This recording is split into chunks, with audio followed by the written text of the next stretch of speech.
As I carried the heavy grocery bags into the house I'd bought with my life's savings, I never imagined that the man lounging in my late wife's favorite recliner would soon demand my servitude like I was the hired help. The autumn sun slanted through the curtains of our modest home in Kalispell, Montana, casting long shadows across the living room floor that Martha and I had refinished together 2 decades ago. Those were simpler days, when every scrape of sandpaper felt like building a future, not just smoothing out the rough edges of the present. Now, as I set the bags down on the kitchen counter, my palms stinging from the plastic handles digging into my skin, I couldn't help but feel the weight of all those years pressing down harder than ever. It wasn't just the groceries, milk, bread, the expensive cuts of meat Tiffany liked for her weekend barbecues. It was the quiet accumulation of sacrifices that had become my daily routine, invisible to everyone but me. Harry didn't even glance up from the television screen. His broad frame sunk deep into the leather recliner that had been Martha's last gift to me before the cancer claimed her. His feet were propped up on the ottoman, socks mismatched as always, a half-empty bottle of beer balanced precariously on the armrest.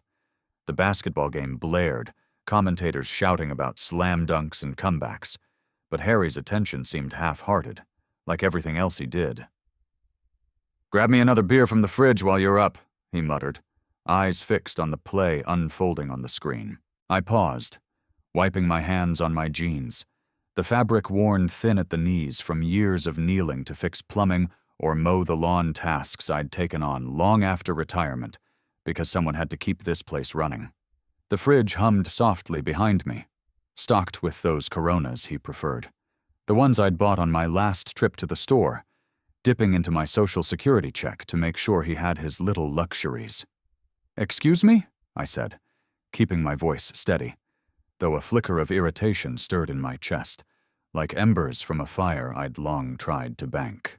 "You heard me," Harry replied, finally tearing his gaze away just enough to shoot me a look of mild annoyance.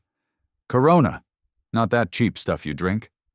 He settled back, remote in hand, clicking through channels as if the conversation was already over. At 30, he carried himself with the confidence of someone who'd never had to earn it. Broad shoulders and a jawline that turned heads at the auto dealership, where he worked sporadic shifts. But I'd seen enough in my 30 years at the bank to recognize the type. All bluster, no backbone. The bags crinkled as I unpacked them slowly, placing the milk in the fridge door, the bread on the counter. My mind wandered back to the early days, when Tiffany was just a girl with pigtails and dreams bigger than our small town. She'd begged for that private college in the East, the one with ivy-covered walls and tuition that could sink a ship. $40,000 a year for 4 years straight. I'd worked overtime at First National, poring over loan applications until my eyes blurred and my fingers cramped around the pen. "It's for her future," Martha had said, squeezing my hand during those late nights. "That's what parents do." And so I did, watching my retirement savings dwindle while Tiffany graduated with honors, only to move back home with Harry in tow, promising they'd get on their feet soon. Soon had stretched into 5 years. Their wedding had been another blow, $25,000 for the venue, the flowers, the dress that made her look like a princess. Harry's family couldn't chip in, pleading hard times, so I'd covered it all, smiling through the toasts as if it didn't mean skipping my own modest vacations. And then the house, $80,000 from my nest egg for the down payment on this very place, because young couples needed a leg up in a world where homes cost more than dreams. I'd convinced myself it was love, not obligation, even as the monthly mortgage payments $1,200 came out of my account like clockwork, along with the utilities at $300, groceries at $500 when their paychecks fell short. My Social Security disappeared into their lives, piece by piece, leaving me with the cheap coffee and store-brand everything. But today, something felt different. The air in the room thickened, like the calm before a Montana storm rolling in from the Rockies. "Harry," I said, closing the fridge door with a soft thud. "I just walked in. I need to put these away first." He swung his feet down, the recliner creaking under his weight, and stood up slowly, towering over me by a good 6 inches. His face twisted into that familiar expression, part exasperation, part superiority, as if I were the one being unreasonable. "What's the big deal? You're already standing. I'm comfortable." He took a step closer, beer bottle still in hand, the scent of alcohol faint on his breath. The big deal, I wanted to say, was that this was my house, my name on the deed, my signature on every loan document that kept the roof over our heads. But the words caught in my throat, tangled with the habit of keeping peace for Tiffany's sake. She'd always been my soft spot, the girl who'd climb into my lap during thunderstorms, her small hands clutching my shirt. Now, at 28, she was a woman with her own life. But that bond lingered, making me swallow my pride time and again. From the kitchen doorway, Tiffany appeared, dish towel in hand, her blonde hair tied back in a ponytail that made her look younger than her years.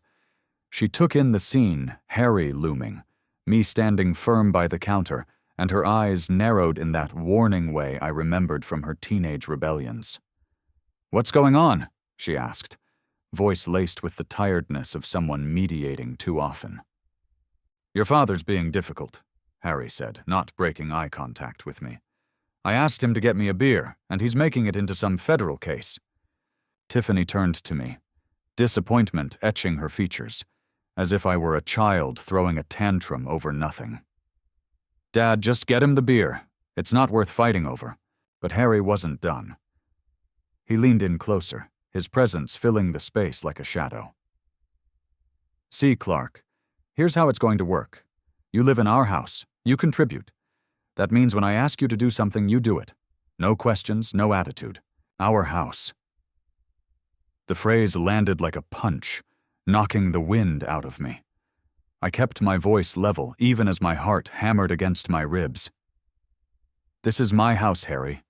I paid for it." He laughed, a short, bark-like sound that echoed off the walls. "Funny, because your daughter and I live here. We pay the bills with my money. Details." He waved a hand dismissively, as if my lifetime of work was a minor footnote. Tiffany stepped beside him, arms crossed, forming that united front that had become their shield. "Dad, you need to decide right now. Either you help Harry and do what he asks, or you can pack your things and leave." The words hung in the air, thick and final, like smoke from a fire that had been smoldering for years.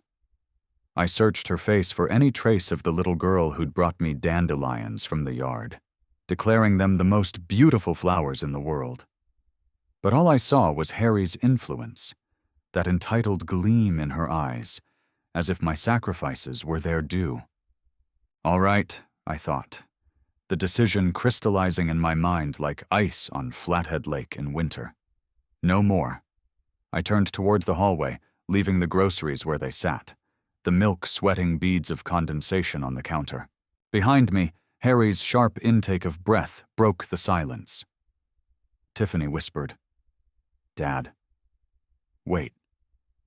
But my footsteps were steady on the hardwood, each one a small act of rebellion against the life I'd let them build on my back.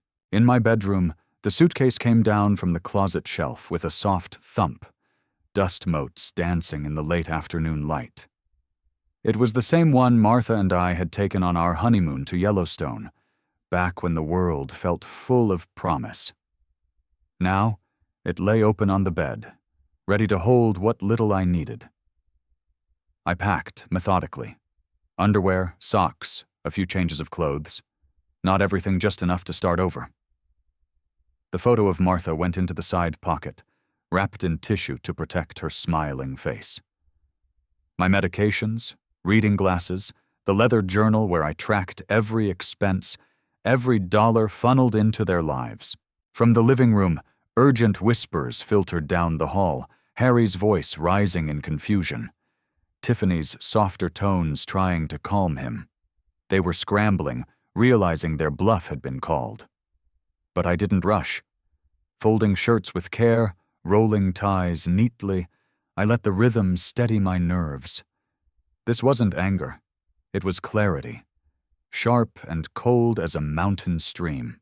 When I wheeled the suitcase back into the living room, they fell silent. Harry had returned to the recliner, but his posture was alert now, watchful like a predator sensing a shift. Tiffany stood by the kitchen door, uncertainty cracking her stern facade. Neither said goodbye as I opened the front door, the cool breeze carrying the scent of pine from the nearby woods. The old Buick started on the first try, reliable as ever, and I backed out of the driveway without a backward glance. The 30-minute drive to Pine Lodge gave me time to breathe, to let the memories wash over me in waves. Passing through downtown Kalispell, I thought of the college tuition that had meant 4 years of extra clients at the bank, hands cramping over forms. The wedding reception with its elegant hall and fresh flowers, all to make her day perfect. The house down payment, because fathers helped their children get started, that's what Martha would have wanted. Pine Lodge sat on the town's edge, its faded paint and flickering neon sign a far cry from the home I'd left. The room was small but clean. A bed with a sagging mattress, a chair by the window overlooking the parking lot, a tiny table scarred from years of use. I set the suitcase down and sank onto the bed's edge, the silence wrapping around me like a blanket, not comforting, but honest. Pulling out my phone, I scrolled through contacts. Bank numbers, insurance companies, all familiar from my career. Tomorrow was Sunday, but some changes could begin tonight. The laptop hummed to life on the table, account balances glowing in the dim light checking. Savings, retirement. Numbers that told the story of a life carefully planned, now ready to be rewritten. As I stared at my daughter's disappointed eyes, I realized this wasn't just about a beer, it was the beginning of an ultimatum I couldn't ignore any longer. The words, "Either you help Harry, or you can pack your things and leave," echoed in my mind like a thunderclap, shattering the illusion of family I'd clung to for so long. As the evening light faded through the kitchen windows, casting elongated shadows across the tile floor I'd laid myself during one of those weekends when money was tight, I felt a quiet resolve stirring, hinting that this moment might finally push me to take back control of the life I'd given away so freely. The kitchen in our Kalispell home had always been the heart of the house, a place where Martha used to hum old hymns while baking apple pies from the orchard down the road. Now, it felt like a battleground, cluttered with gleaming stainless steel appliances, a fancy blender Tiffany had insisted on, the double oven for Harry's game day roasts, all paid for from my dwindling accounts. The air hung heavy with the scent of cooling coffee and the faint bitterness of unspoken grievances, the cheerful yellow curtains doing little to mask the tension that had been building like storm clouds over the Mission Mountains. Harry's face twisted further, his smug expression hardening into something more aggressive as he loomed closer, his breath hot and laced with the sharp tang of beer. He wasn't used to resistance, not from me, the old man who'd always stepped aside to keep the peace. Tiffany hovered nearby, her warning tone sharpening into something defensive, her loyalty to him pulling her like an invisible tether, even as doubt flickered in her eyes. She was my daughter, but in that instant she seemed more like his echo, weak in the face of his demands, unwilling to challenge the man she'd chosen over the father who'd raised her. Harry slammed his beer bottle down on the counter, the glass clinking sharply against the granite I'd installed after a rare bonus at the bank. "You think this is your house? That's rich, Clark. We've been carrying you for years. My paycheck keeps the lights on, pays for the food you just hauled in. Without us, you'd be in some nursing home, forgotten." His words cut deep, twisting the knife of all those quiet contributions I'd made, the $300 a month for utilities that kept this place warm through Montana winters. The $500 for groceries when their budgets got tight, as Tiffany always phrased it. I'd never asked for thanks. But this? This was erasure, pure and simple. I stood there, hands still smarting from the grocery bags, feeling the heartbeat of the home I'd built pulse under my feet. Harry, those paychecks of yours barely cover your truck payments. The rest, the mortgage, the insurance comes from me, from savings I built over decades. My voice stayed even, but inside, a storm raged. Memories of late nights at the office flashing like lightning. Approving loans for strangers while denying myself simple pleasures, all to give Tiffany the start she deserved. Tiffany stepped forward, her ponytail swinging slightly, her face a mask of frustration mixed with that old teenage defiance. Dad, why are you making this so hard? It's just a beer. Harry's right, we let you stay here out of kindness. But if you're going to act like this, maybe it's time for you to go. Her words stung worse than Harry's, because they came from her, the girl I'd rocked through fevers and driven to soccer practices in blizzards. She was manipulated. I knew that Harry's influence had turned her priorities upside down, but her weakness in standing by him, in echoing his arrogance, felt like the deepest betrayal. Harry nodded, crossing his arms over his chest, his stance wide and intimidating. Exactly. Play ball, old man, or get out. Simple choice. He smirked then, thinking he'd won, as if I were the same pushover who'd covered their car insurance for 3 years straight, $280 a month for vehicles that ferried them to weekends at the lake, while I stayed home fixing leaks.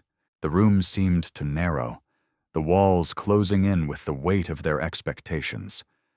I looked from Harry to Tiffany, searching for any crack in their united front, any sign that the family we'd once been could be salvaged. But all I saw was entitlement, bred from years of my silent enabling. No more apologies, no more shuffling to the fridge like a servant. All right, I said quietly, the words hanging in the air like the last note of a somber tune. Harry's smirk widened, victory gleaming in his eyes. Good. Now, about that beer. I'll pack. The smirk vanished, replaced by a slack-jawed stare, as if I'd spoken in a foreign language. Tiffany's mouth fell open, her hand flying to her chest in genuine shock. They'd expected me to crumble, to mutter an excuse and comply just like always. But this time, the turning point had arrived, unbidden and irreversible. I turned on my heel, heading down the hallway to my bedroom, the floorboards creaking underfoot in familiar protest. Behind me, their whispers erupted into urgent hisses, Harry's voice low and angry, Tiffany's pleading and confused. What the hell? He can't just leave, Harry growled. Dad, wait, you don't mean that, Tiffany called, but I didn't stop. The bedroom door clicked shut behind me, muffling their chaos, and for the first time in years, I felt a spark of self-respect igniting amid the heartbreak. The suitcase waited in the closet, its leather cracked from age, the zipper sticking slightly as I pulled it down. It creaked open like a sigh, evoking the ghost of our honeymoon Martha laughing as we packed for Yellowstone, her eyes bright with adventure. Those days were gone, buried with her, but the pain of nostalgia fueled me now, reminding me of a time when love meant partnership, not exploitation. I folded clothes with deliberate care, flannel shirts worn soft from yard work, pants mended at the seams because new ones were a luxury I couldn't afford after dipping into savings for their whims. As I zipped the case shut, their voices grew louder outside the door, a frantic back and forth that revealed cracks in their confidence. Harry paced, his heavy footsteps thudding. Tiffany's tone shifted to worry, perhaps realizing the web of dependency they'd woven was fraying. But I tuned it out, grabbing my keys from the dresser, the metal cool against my palm. Wheeling the suitcase into the hall, I faced them one last time. Harry had retreated to the recliner, feigning nonchalance, but his knuckles were white on the arms. Tiffany wrung her hands, eyes wide. "Dad, please, let's talk about this."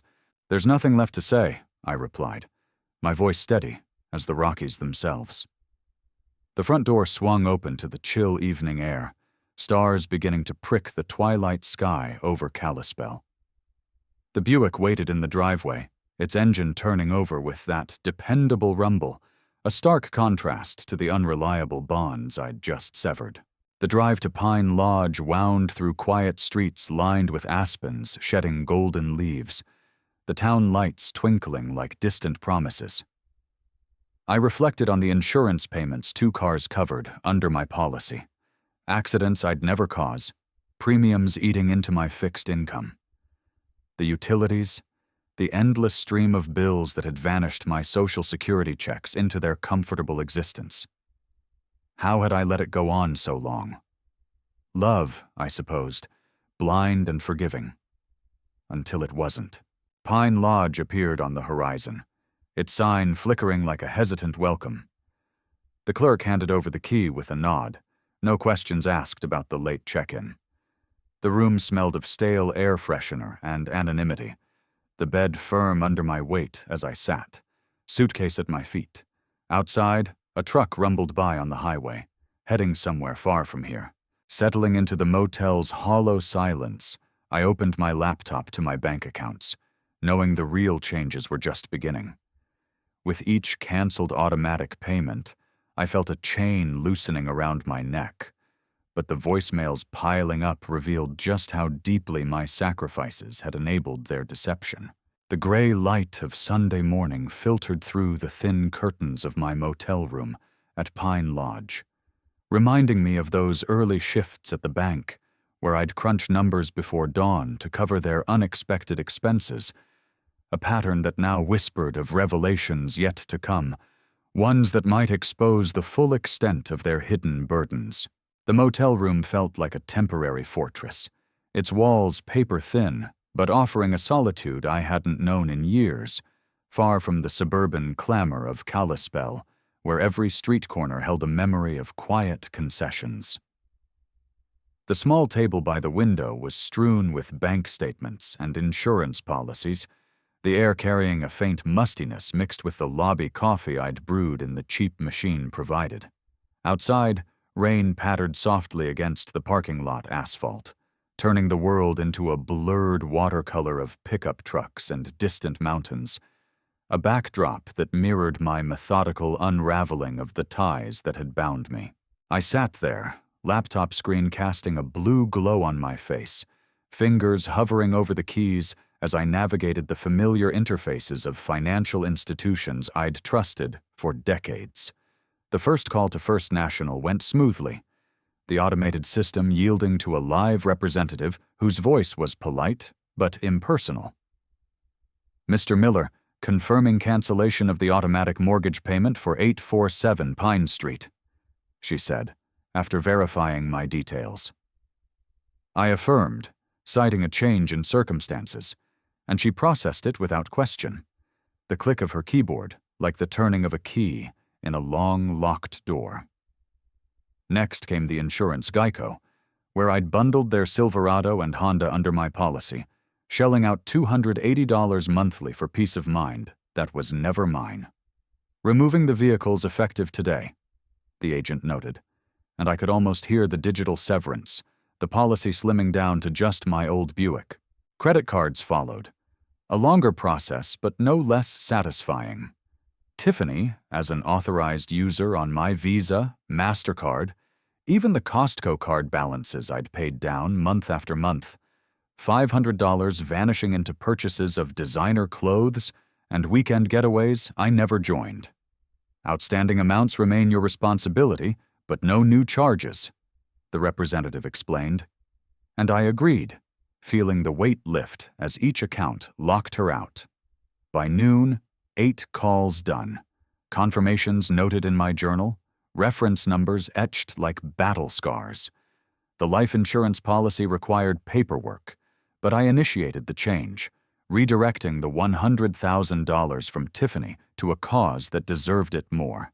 The phone buzzed intermittently, missed calls accumulating like storm warnings 12 by midday, Voicemails I played in order, their tones evolving from casual confusion to edged frustration. Tiffany's first. "Dad, there's some mix-up with the bank. The mortgage didn't go through. Call me back." Harry's brusque. "Insurance lapsed on the truck. What's this crap?" As the week had worn on from my departure, their messages grew desperate, Tiffany's voice cracking. "The bank says foreclosure if we don't pay by Friday." Harry's aggression peaking. "Fix this now, Clark, or you're making us look bad." I deleted each one, a mild detachment settling in, curiosity replacing the old ache. A walk to the diner down the street cleared my head, the crisp air nipping at my cheeks as I passed neighborhoods of ranch-style homes with American flags fluttering in the breeze. Main Street Diner was a staple, its booths worn from generations of locals sharing stories over bottomless coffee. I slid into my usual corner, the vinyl squeaking, and ordered black coffee. Strong and hot. That's when Bob Harrison spotted me, rising from his table with a folded newspaper under his arm. We'd shared coffee breaks at First National for 15 years, him on commercial loans, me on personal accounts, friends bound by mutual respect for hard work. "Clark Miller, as I live and breathe," Bob said, sliding in opposite me, his handshake firm despite the years. His face, lined from stress but kind, studied mine.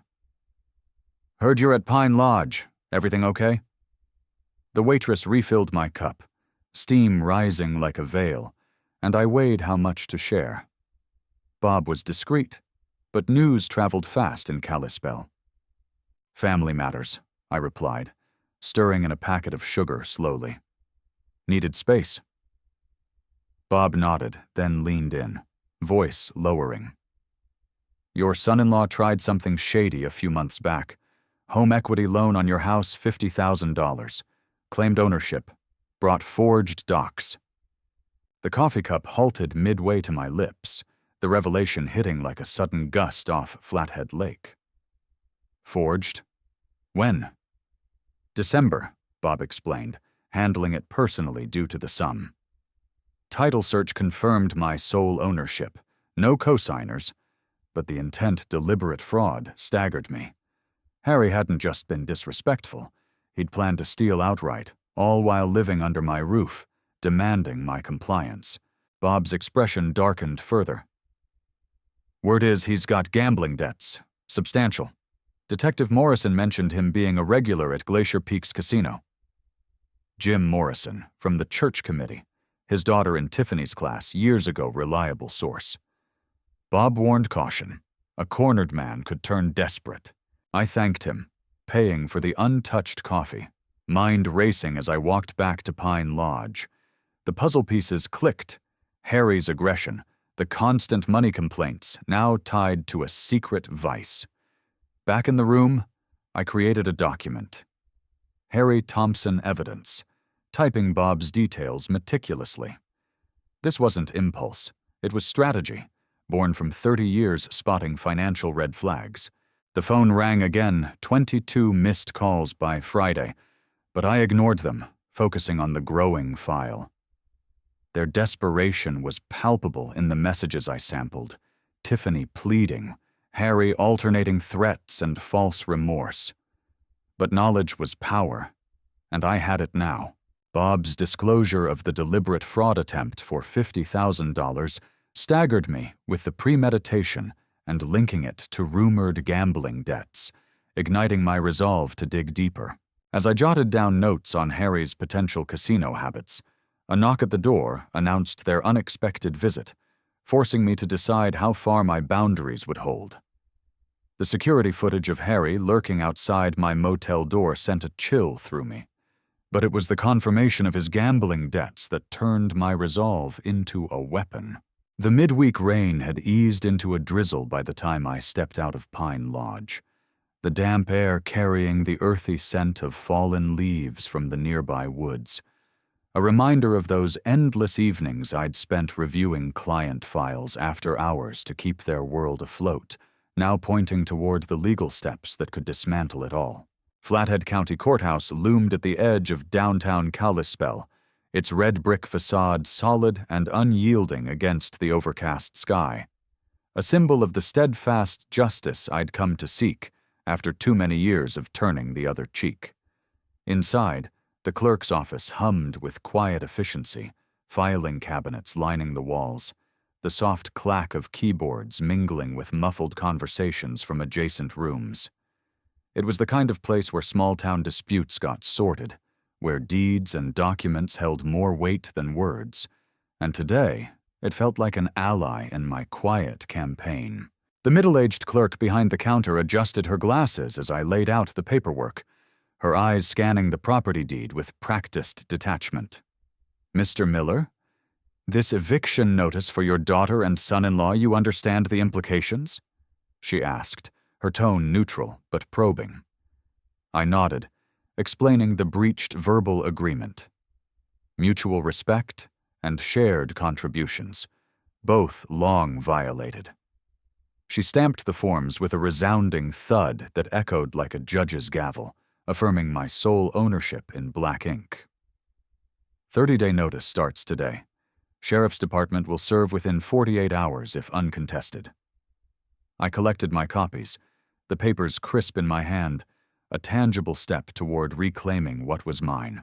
From there, I headed to the police station, a squat building tucked behind the courthouse, its interior a maze of desks piled with reports and coffee mugs. Detective Jim Morrison's office was in the back, cluttered but organized, the walls adorned with commendations from his years on the force. Jim rose to greet me, his graying hair and firm grip speaking of a man who'd seen his share of family feuds. "Clark, sit. What's this about Harry Thompson?" I laid out the basics, the ultimatum, my departure, Bob's revelation of the forged loan attempt, and Jim's expression shifted to keen interest, jotting notes on a yellow pad. As we talked, the details poured out. Harry's regular appearances at Glacier Peaks Casino, high-stakes poker tables where he'd burned through cash like dry tinder. "Debts total $18,000 to $20,000 from what we've heard," Jim said, leaning back in his creaky chair. "Mix of banks and shadier lenders. He's been dodging collections for weeks, nothing criminal yet, but it's escalating." The numbers hit hard, painting Harry not as a lazy opportunist but a desperate schemer, his aggression toward me a mask for his own crumbling facade. Jim mentioned creditors getting impatient, some not the type to involve police in their methods. "Be careful, Clark. Desperation breeds recklessness." I left with a clearer picture. The rain picking up again as I drove back toward Main Street, the wipers sweeping rhythmically across the windshield. Steve Brennan, the night manager at Pine Lodge, a retired Army sergeant with a no-nonsense demeanor, had knocked on my door the previous evening, USB drive in hand. "That guy was back, muttering threats outside your room," he'd said, his voice gravelly from years of command. The footage showed Harry pacing, fists clenched, his face twisted in anger before he stormed off. "Made guests uneasy. Here's the video if you need it for the cops." I'd thanked him, tucking the drive into my pocket like ammunition. At the diner on Main Street, the warmth hit me like a embrace. The air thick with the sizzle of bacon on the griddle and the murmur of locals nursing coffee amid the clatter of silverware. It was a hub of Kalispell life, where retirees swapped fishing stories and workers grabbed quick lunches, the kind of place where gossip flowed as freely as the refills. I settled into a booth, ordering a club sandwich to steady my nerves when snippets of conversation drifted over from nearby tables. "Heard Harry Thompson's in deep at the casino, owes big," one man said to his companion, a hardware store owner I recognized. "Explains why Clark Miller's out at the motel. Family trouble, they say." The words confirmed what I'd suspected. The town's network was activating, truths seeping out without my direct push. My phone buzzed with creditor calls Marcus Webb from Frontier Financial, others I'd noted from Harry's applications listing my address falsely. I returned them one by one, factual and firm. Harry has no claim to my property. He's been evicted. Contact him at Mountain View Auto on Highway 93. Each conversation amplified the pressure, redirecting their hounds away from me and toward the real debtor.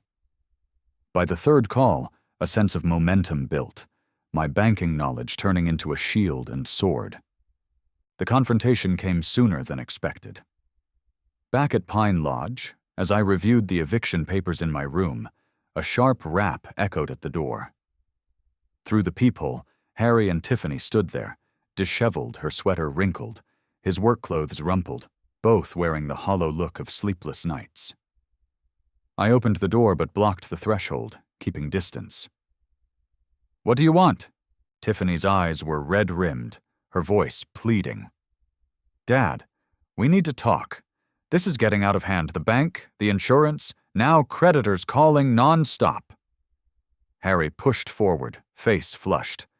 "You're ruining us over nothing. Fix the mortgage before they foreclose." I stayed composed, drawing on years of handling irate clients. "I'm not ruining anything. I'm stopping the drain on my life. The house is mine, deed, loan, all of it. You were guests, and that ended with your ultimatum." Harry's eyes narrowed, desperation cracking his bravado. "Guests? We live there. You can't just—" The worn photo of Martha in my wallet, pressed against my thigh as I stood firm, grounded me in the grief and strength she'd left behind. A silent reminder that true partnership didn't demand submission. "I already have," I said, pulling out the eviction notice copy. "Filed today, 30 days. Tiffany grabbed Harry's arm, her face paling. "Dad, please. Harry's sorry he was too harsh, but the debts, we didn't know it was this bad." Harry's glare intensified, but cracks showed, his threats hollow now that evidence mounted. At the diner, Clark overhears townsfolk discussing Harry's debts, and a tense confrontation with Harry and Tiffany at the motel reveals their panic as creditors close in, with Clark firmly asserting his legal rights. As Harry's threatening glare lingered in the doorway, I forwarded the security footage to Jim, knowing the restraining order was my next move. Standing outside First National Bank, I watched Harry spin lies about my mental state to a crowd. But the truth about his gambling was about to silence his bluster for good. The memory of co-signing Tiffany's student loans flashed through my mind, a sacrifice now fueling my resolve to expose Harry's fraud publicly before their lies could take root.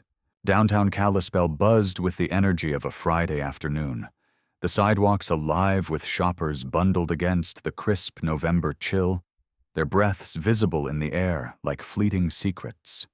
The bank's modern facade gleamed under the pale sun, its glass doors reflecting the comings and goings of locals depositing checks or withdrawing cash for the upcoming Thanksgiving feasts, turkey dinners, and family gatherings that emphasized gratitude, a concept that felt bitterly ironic in my current circumstances.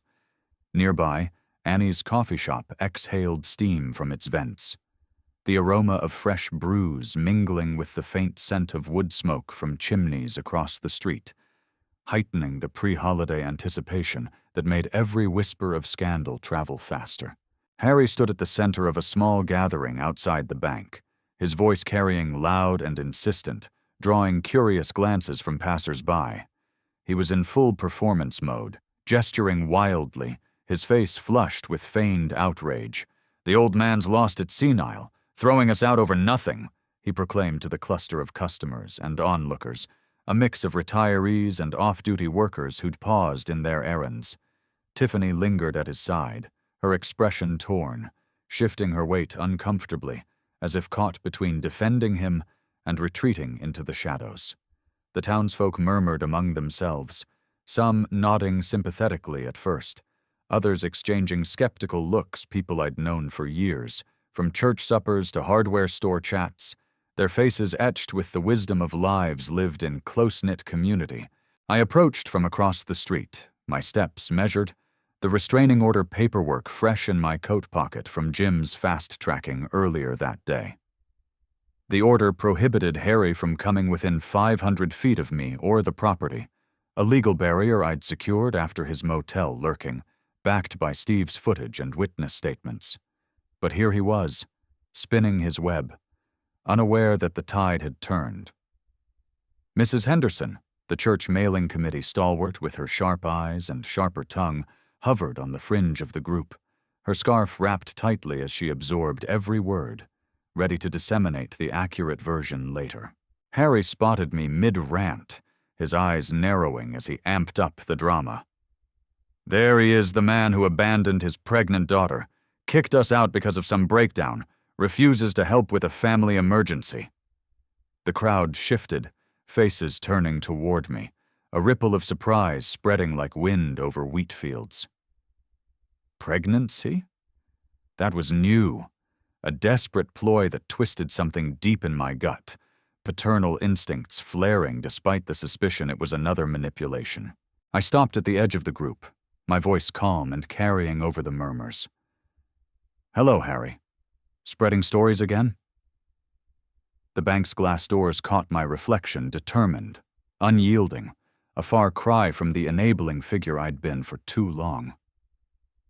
The onlookers quieted, sensing the shift, their curiosity piqued by the unfolding spectacle. He whirled on me, using his height to intimidate, but I held my ground.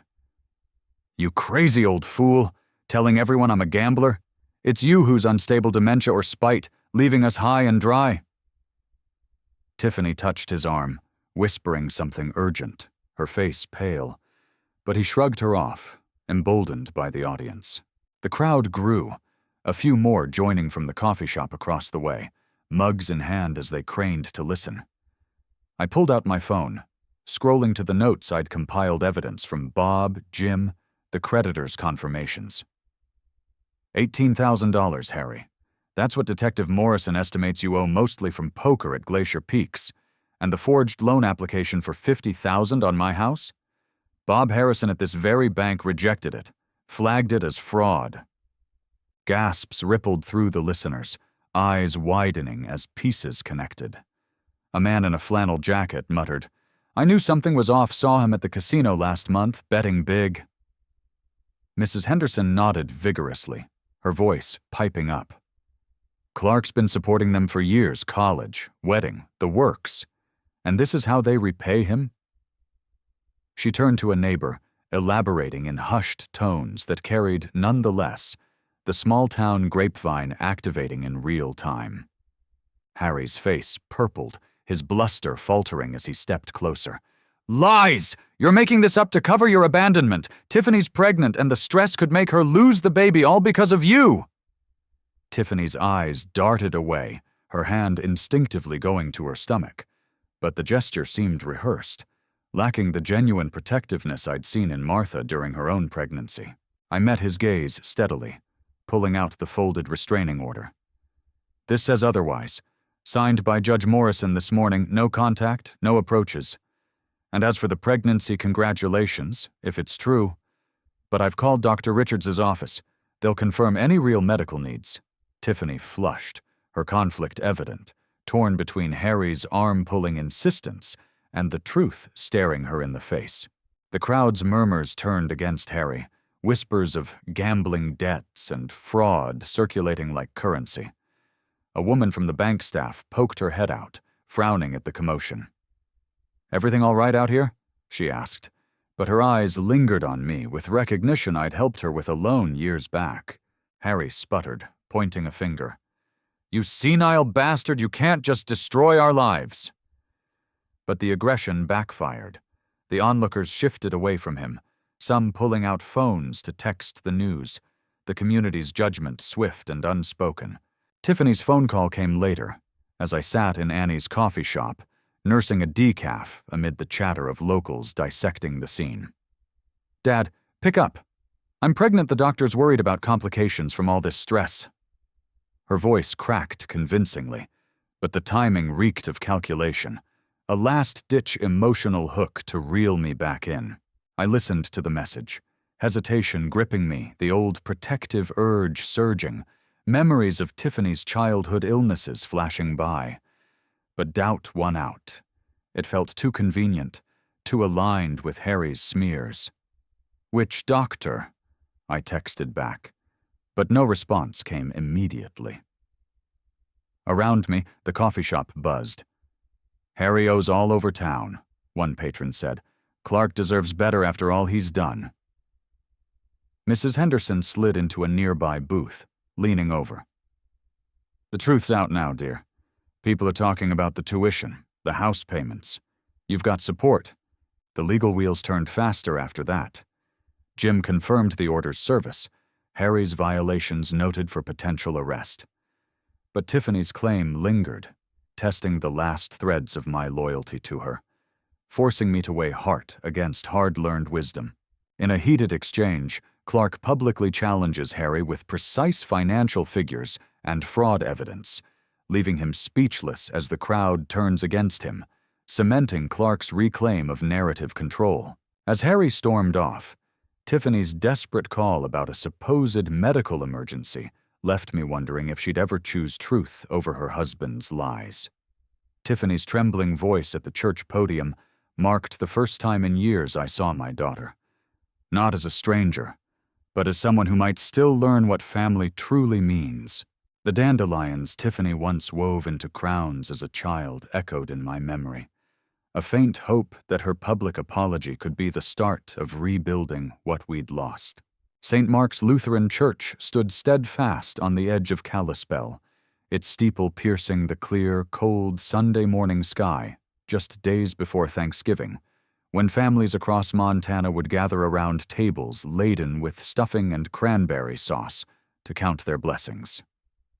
The sanctuary was fuller than usual, the wooden pews creaking under the weight of congregants in their best sweaters and coats, the air warmed by the hum of the old heating system and the subtle fragrance of pine from the early holiday wreaths adorning the doors. Stained glass windows filtered sunlight into colorful patterns on the floor, casting a serene glow over the altar where Pastor Williams presided. His sermons always weaving themes of forgiveness and accountability that resonated deeply in this tight-knit community where reputations were built and broken over shared fences and potluck dinners. I took my regular seat 3 rows from the front, nodding to familiar faces, Mrs. Henderson with her knowing smile, Tom from the hardware store offering a supportive pat on the back. The congregation's energy buzzed with anticipation. Whispers had circulated all week about a family announcement, the town's collective ear tuned to the drama that had unfolded in public view. Pastor Williams opened with hymns that filled the space with harmonious voices, readings from Scripture emphasizing humility and redemption. But my focus remained on the back row where Tiffany sat alone, her hands clasped tightly in her lap. No sign of Harry beside her. Tiffany rose during testimony time, her steps deliberate down the center aisle, the hem of her simple dress brushing the carpet. She gripped the podium edges, her knuckles white, facing the sea of faces she'd grown up among neighbors who'd watched her play in the churchyard, teachers from her school days, friends of Martha's who'd sent casseroles after the funeral. Her voice started shaky but gained strength, carrying clearly through the hushed room. "I need to tell you all something important about my father. For the past 5 years, Clark Miller has been supporting my husband and me financially. He paid $160,000 for my college education at that private school I insisted on when a state university would have sufficed." Murmurs rippled like a gentle wave, heads turning toward me with expressions of quiet admiration and surprise. She continued, detailing the $25,000 for the wedding, how Harry's family couldn't contribute, and I'd stepped in without complaint. He gave us the family home, where he and my mother lived for 20 years, covering the down payment from his retirement and every mortgage payment since. The sanctuary fell utterly silent, even the youngest children sensing the moment's gravity, as Tiffany laid bare the utilities, groceries, car insurance, all funded from my Social Security while they lived comfortably. 3 weeks ago, she said, her voice steadying further. When my father wouldn't obey my husband's demands like a servant, we gave him an ultimatum: comply or leave his own house. He chose to leave, preserving his dignity. Tears streamed down her face now, but she didn't falter. I stood by while Harry disrespected the man who sacrificed his security for us. I chose a husband who threatened my father over the man who raised me with endless patience. I'm here because Dad offered one last chance to choose truth over pride. We were wrong. Dad deserved gratitude, and we gave him demands instead. Looking directly at me, her eyes glistening, she added, "Dad, I'm sorry isn't enough for what we put you through, but I'm hoping it's a start." The congregation erupted in supportive hums, a few amens echoing, as Tiffany returned to her seat, shoulders slumping with the release of long-held burdens. Pastor Williams approached the podium, his own eyes misty. Sometimes courage means admitting mistakes before those who know us best. Tiffany has shown that today, and Clark has exemplified dignity amid trial. After the service, the foyer filled with embraces and handshakes, community members approaching with words that warmed the chill in my heart. Mrs. Henderson squeezed my hand tightly. "We suspected the help you gave, Clark, but not the depth of it. What a testimony to fatherhood." Tom clapped my shoulder solidly. "Setting those boundaries took guts, especially with family. You've inspired more than a few here today."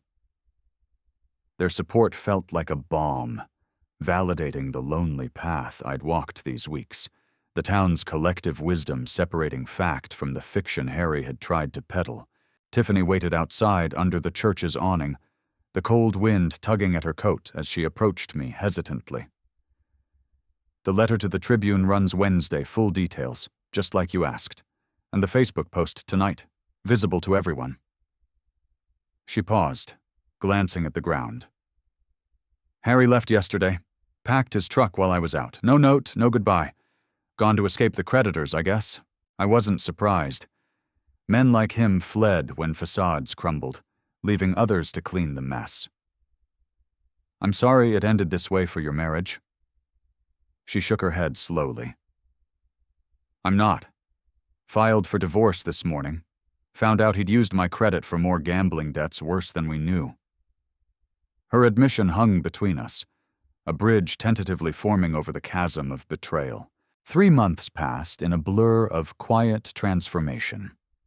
The family home, once a symbol of my enabling, was renovated into transitional apartments for the Montana Veterans Housing Initiative, 3 families moving in with grateful efficiency.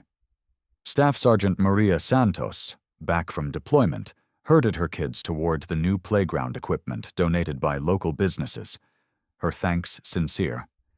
"This changes everything for us, Mr. Miller." Watching from the yard, I felt a profound rightness serving those who'd truly sacrificed, not those who'd taken it for granted. My own life found rhythm in the lakeside cabin I'd purchased with reclaimed funds, a modest 2-bedroom overlooking Flathead Lake, where mornings meant coffee on the deck, listening to loons call across the water. Afternoons brought fishing from the dock, evenings reading by the fire, simple joys that felt extravagant after years of financial strain. The cabin's kitchen, with its basic stove and well-stocked pantry, allowed me to cook hearty stews and fresh bread, meals that nourished body and soul without the shadow of obligation. Tiffany's text came one evening as I watched an osprey dive into the shallows. "Dad, 3 months into counseling, learning about healthy relationships. Coffee sometime? I'd like to earn your trust back, 1 step at a time." She'd kept her promises, the newspaper letter thorough, the social media post generating waves of community support, affirming the real story at last. More than words, her actions showed growth, a willingness to rebuild on mutual respect rather than dependency. I typed back, "Saturday at the diner, a cautious optimism blooming as the sun dipped behind the Rockies, painting the lake in hues of gold and crimson. Laughter drifted from the veterans' complex in the distance, new lives taking root where old wounds had festered. Justice had prevailed, dignity restored, and perhaps a daughter ready to prove herself through effort, not entitlement." Tiffany's tearful apology at church, coupled with her divorce filing and Harry's disappearance, marked the collapse of their entitled world and Clark's triumph in restoring justice and dignity. As I watched the sunset over Flathead Lake from my new cabin, Tiffany's text promised a coffee meeting, leaving me hopeful yet cautious about what trust we could rebuild. In the quiet aftermath of that church testimony, I found myself reflecting on the long road that had led me here. A path paved with sacrifices that once felt like love, but had twisted into chains. The pain of betrayal still lingered, a dull ache in my chest, reminding me of the nights I'd lain awake, questioning if my devotion had been worth the erosion of my own spirit. Yet, as the sun set over Flathead Lake that evening, painting the water in strokes of amber and rose, a profound peace settled over me, the kind that comes only after weathering the storm. Tiffany's words at the podium had cracked open something raw within me, evoking tears I hadn't shed since Martha's passing. A release of years of pent-up sorrow and unspoken resentment. Her admission wasn't just an apology, it was a mirror reflecting the true cost of entitlement, the way arrogance can blind even those we love most to the humanity of others. I remembered the little girl who'd once looked at me with unfiltered adoration, and in that memory, a spark of hope flickered, tempered by the wisdom that trust must now be earned, not given freely. The community's embrace after the service warmed my heart, their handshakes and hugs a validation that I wasn't alone in valuing fairness and hard work, virtues that had sustained me through decades of quiet toil. As I drove back to the cabin, the wind whispering through the open window, I felt empowered. No longer the victim who'd shouldered burdens in silence, but a man who'd reclaimed his dignity with steady resolve. The cabin's simple comforts, the creak of the wooden floor, the scent of fresh pine symbolized my new beginning, a life unencumbered by demands that diminished my worth. Watching the osprey soar above the lake, I marveled at nature's lesson in patience and precision, much like the careful steps I'd taken to expose the truth without descending into vengeance. Harry's flight from town left a void, but not regret. His arrogance had sown the seeds of his own downfall, a stark reminder that consequences catch up to those who exploit kindness. Tiffany's choice to divorce and seek counseling stirred a cautious optimism in me, her actions speaking louder than any plea, proving that redemption is possible when humility replaces pride. In donating the house to veterans, I honored true sacrifice, families who'd served with honor, contrasting sharply with the entitlement that had poisoned my own home. The laughter of children from those new apartments echoed in my mind, a joyful counterpoint to the tense silences I'd endured. Self-respect, I realized, isn't selfish.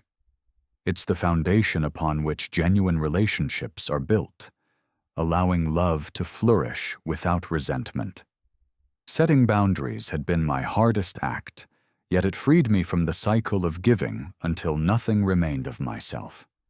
The true meaning of family emerged clearer now, not blood alone, but mutual respect, where each member's worth is acknowledged and cherished. Arrogance, like Harry's, erodes those bonds, leaving isolation in its wake, a lesson too many learn the hard way in our fast-paced world. As an older man looking back, I felt validated in my journey, knowing that strength isn't in enduring abuse, but in walking away when dignity demands it. The central lesson learned is that family thrives on respect and self-worth, not exploitation, and protecting one's boundaries preserves the soul. Philosophy remains a guiding light in navigating these truths, timeless and unyielding. Fairness, that bedrock American value, had prevailed, rewarding patience with justice. In reclaiming my life, I discovered a deeper self-worth, one that no ultimatum could strip away. The empowerment came gradually, like dawn breaking over the Rockies, illuminating paths I'd forgotten existed. Catharsis washed over me in waves, each revelation purging the bitterness that had festered. For those who felt undervalued, like shadows in their own stories, know that reclaiming your narrative brings profound satisfaction. The journey from selfless victim to empowered individual isn't easy, but it's transformative, reshaping not just circumstances, but the very core of who you are. Older Americans, who've toiled through economic hardships and family trials, understand this deeply, the quiet pride in standing firm. Strength lies in recognizing when love becomes enabling, and choosing self-respect over hollow harmony. Tiffany's text that evening, promising effort toward rebuilding, evoked a tender hope, mingled with the caution of hard-won wisdom. Our coffee meeting loomed as a tentative bridge, one I'd cross with open eyes, valuing progress over perfection. The lake's gentle lapping against the shore soothed my thoughts, a natural rhythm echoing life's cycles of loss and renewal. In the end, arrogance crumbles under its own weight, while humility opens doors to healing. Family, redefined, became about chosen connections rooted in equality, not obligation. The veterans' families thriving in the old house filled me with quiet joy, their resilience mirroring my own. Self-worth, once diminished, now shone brightly, a beacon for future days. Boundaries, set firmly, created space for authentic bonds to grow. The consequences of entitlement had taught us all a vital truth. Respect is earned, not demanded. As Thanksgiving approached, I felt grateful not for what was lost, but for what I'd gained, a life of purpose and peace. The story of my reclaiming dignity serves as a testament to the power of perseverance. Emotions swirled: regret for lost time, triumph in victory, serenity in closure. Validated by the community's support, I stood taller, knowing my choices honored Martha's memory. Cathartic release came in waves, freeing me from the guilt of enabling. Satisfaction bloomed in the simple pleasures of my cabin life, unmarred by others' expectations. The protagonist's arc, from victim to victor, inspires those feeling overlooked to claim their power. Fairness prevails when truth is unveiled, a principle as American as the open plains. Strength, forged in adversity, becomes unbreakable. Self-worth, nurtured, blossoms into fulfillment. If you like this story, then leave it number 1. Our channel to hear the next story. Subscribe to our channel for more tales of resilience and justice. The empowerment felt visceral, a surge of vitality long suppressed. In reflecting on the betrayal, I found forgiveness for Tiffany, but not forgetfulness. Arrogance's downfall brings a certain poetic justice, satisfying to witness. Family's true essence lies in reciprocity, not one-sided giving. The journey taught me that self-respect is the greatest legacy to pass on. Emotions of relief dominated as I embraced solitude without loneliness. Validating my worth through actions, not words, changed everything. Catharsis in public acknowledgement healed wounds I didn't know were open. Satisfaction in seeing consequences unfold naturally, without malice. The older audience resonates with this tale of reclaimed autonomy. Fairness, upheld, restores balance to disrupted lives. Strength emerges from vulnerability, acknowledged and overcome. Self-worth, once questioned, now stands firm as granite. Boundaries protect the heart from further harm. Consequences remind us that actions ripple far beyond intent. Family redefined brings deeper connections. The philosophy remains etched in my soul, guiding forward.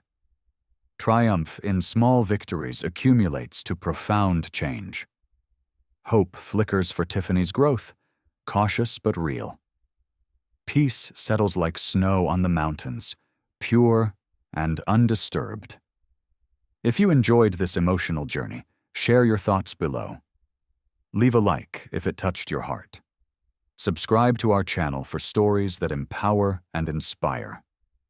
Number 1. If this resonated with your experiences, our channel awaits your support for more heartfelt narratives. The conclusion draws near, but the lessons endure. Emotions evoked range from sorrow to elation. Central truth: respect yourself first, validated in every step taken, satisfied with the outcome's fairness, empowered forevermore.